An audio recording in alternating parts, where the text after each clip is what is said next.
다같이 사도신경으로 신앙 고백하심으로 10월 25일 수요일 아침 예배를 하나님 앞에 드립니다. 나는 전능하신 아버지 하나님, 천지의 창조주를 믿습니다.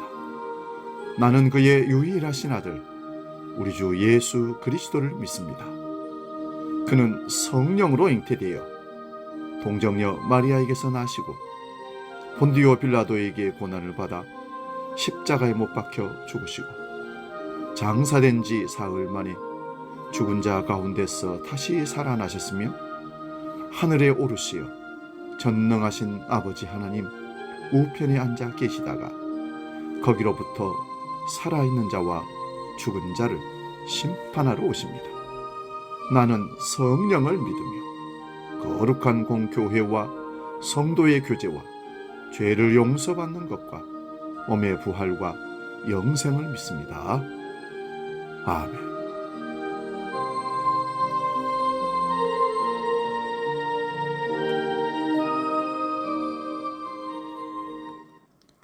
찬송가 348장 마귀들과 싸울지라 함께 찬송합니다.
오늘 아침 우리에게 주시는 하나님 말씀은 마가복음 1장 23절에서 27절까지 말씀입니다. 이 말씀 봉독할 때에 살아계신 주님의 음성을 들을 수 있기 바랍니다. 마가복음 1장 23절에서 27절까지 말씀 지금 봉독합니다. 마침 그들의 회장에 더러운 귀신 들린 사람이 있어 소리질러 이르되 나사렛 예수여, 우리가 당신과 무슨 상관이 있나이까? 우리를 멸하려 왔나이까? 나는 당신이 누구인 줄 아노니 하나님의 거룩한 자니이다. 예수께서 꾸짖어 이르시되 잠잠하고 그 사람에게서 나오라 하시니 더러운 귀신이 그 사람에게 경련을 일으키고 큰 소리를 지르며 나오는지라. 다 놀라 서로 물어 이르되 이는 어찌미냐? 권위 있는 새 교훈이로다. 더러운 귀신들에게 명한즉 순종하는도다 하더라. 아멘. 오늘 봉독한 말씀으로 귀신과 예수 그리스도, 이런 제목으로 말씀을 상고하면서 말씀의 은혜를 나눕니다. 예수님이 방문하신 회당에 귀신 들린 사람이 들어왔다는 건 예수님의 공생애에서 이런 귀신 들린 사람을 치료하는 축기 사건이 하나님 나라와 매우 연관되기 때문에 마가는 기록하고 있습니다. 마가는 마가복음을 기록하는 예수 그리스도에 대해서 가장 먼저 예수님이 행하신 치유 사건을, 귀신을 쫓아내는 이 사건으로 예수님을 소개하고 있습니다. 그 말은 예수님이 이 땅에 귀신의 종 마귀의 자녀로 살아가는 모든 백성들에게 예수 그리스도의 능력으로 귀신을 쫓아내고 예수 그리스도의 사람으로 한 사람씩 한 사람씩 제자 삼고 하나님 백성으로 삼아가는 것이 하나님 나라를 확장하는 사건임을 우리에게 알려주고 있는 말씀입니다. 마가는 오늘 본문에서 이 귀신을 더럽다고 묘사하고 있습니다. 결국 영적으로 깨끗한 사람과 함께 할 수 없는 것이 귀신입니다. 그러므로 귀신은 온갖 더럽고 추하고 거짓의 영, 그래서 우리와 함께 할 수 없는 추악한 존재입니다. 귀신 든 것과 정신병에 걸린 사람들을 우리는 구분해서 볼 수 있어야 됩니다. 정신병자들은 대개 피해의식이 강한 사람들입니다. 일반 사람들과 다른 방식으로 세상에 반응하기 때문에 사람들에게 공격적인 행동을 하는 것처럼 보일지 모르지만 실제로는 오히려 그 반대입니다. 다만 특별한 상황에서는 자기 억제력을 완전히 상실하기 때문에 돌발적인 행동을 하기는 하지만 그렇다고 해서 남을 크게 위태롭게 하는 행동은 하지 않는다는 것으로 보아야 합니다. 오늘 귀신 들린 사람에게 예수님은 두 가지 말씀으로 꾸짖습니다. 하나는 잠잠하라, 다른 하나는 그 사람에게서 나오라는 것입니다. 이런 표현에 의하면 예수님은 귀신 들린 사람이 아니라 귀신을 쫓으신 겁니다. 그렇다면 결국 예수님은 귀신의 실체를 인정하셨다는 말이 됩니다. 예수님이 귀신을 꾸짖었다는 말은 귀신 들린 사람의 말이 무엇인가 잘못되었기에 꾸짖으신 겁니다. 그런데 곰곰이 생각해 보면 귀신 들린 사람이 예수님에게 소리 지른 내용 자체는 크게 틀린 게 아닙니다. 예수여, 우리가 당신과 무슨 상관이 있나이까? 우리를 멸하러 왔나이까? 나는 당신이 누구인 줄 아노니 하나님의 거룩한 자니이다. 예수님을 향해서 하나님의 거룩한 자라고 귀신이 외쳤습니다. 마가복음 1장에서 예수님이 두 형제, 4명 제자를 부르셨습니다. 시몬의 형제, 야곱의 형제.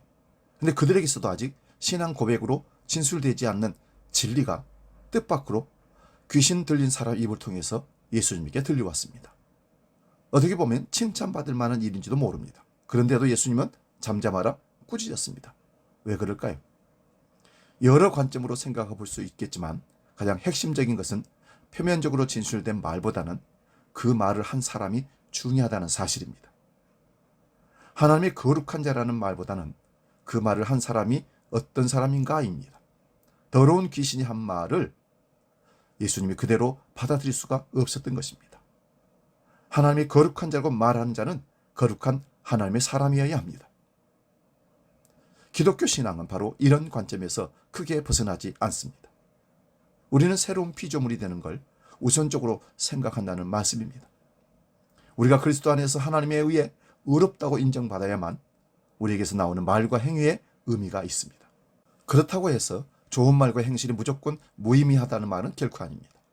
기독교 신앙에는 존재와 행위가 변증법적으로 작용하고 있지만 하나님과의 관계에 근거해서 새로운 존재가 되는 것이 우선적이라는 말씀을 드리는 겁니다. 그렇습니다. 좋은 나무만 좋은 열매를 맺을 수 있는 법입니다. 나쁜 나무는 비록 겉으로 좋은 것처럼 보이는 열매를 맺었다 할지라도 그것은 결국 그렇게 보일 뿐이지 실제로 좋은 열매를 맺은 것은 아닙니다. 귀신 들린 사람이 예수님을 거룩한 하나님의 아들이라고 말하는 것과 비슷한 겁니다. 예수님은 그 귀신을 잠잠하라고 꾸짖으셨던 겁니다. 그런데 하나님의 거룩한 자라는 말은 예수님에게 듣기 좋은 것일 수도 있습니다. 그러나 자기 귀에 솔깃한 말도 진리가 아니면 혹은 더러운 귀신에게서 나온 말이라면 잠잠하라고 꾸짖어야 합니다.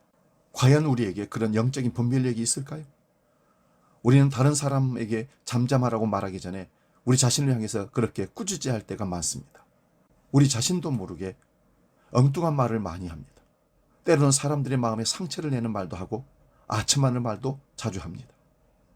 아무런 의미도 없는 그야말로 중언부언도 적지 않습니다.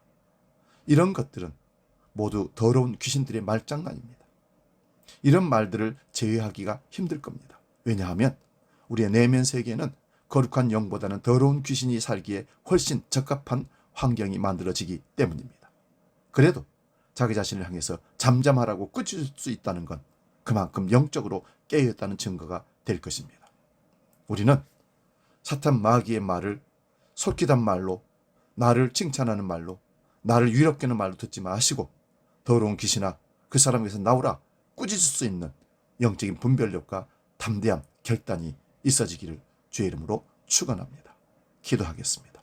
거룩하신 아버지 하나님, 예수님이 이 땅에 오셔서 가장 먼저 행하신 치유하신 사건이 귀신을 쫓아내는 사건이었습니다. 이것은 하나님의 나라와 관계가 되기 때문입니다. 한 사람 한 사람들이 귀신의 마귀의 종노릇하며 살아갈 그 사람들에게 예수 그리스도가 귀신을 쫓아내고 그 마음속에 성령으로 하나님의 나라를 만들어가는 이루어가는 역사가 하나님의 나라의 확장인 것을 우리는 믿습니다. 오늘 우리는 귀신은 대적하고 쫓아내고 잠잠하라고 선언하는 담대한 믿음이 우리에게 있어야 할 줄로 믿습니다. 주기도로 함께 기도합니다. 하늘에 계신 우리 아버지, 아버지의 이름을 거룩하게 하시며 아버지의 나라가 오게 하시며 아버지의 뜻이 하늘에서와 같이 땅에서도 이루어지게 하소서. 오늘 우리에게 일용할 양식을 주시고 우리가 우리에게 잘못한 사람을 용서하여 준 것 같이 우리 죄를 용서하여 주시고 우리를 시험에 빠지지 않게 하시고 악에서 구하소서.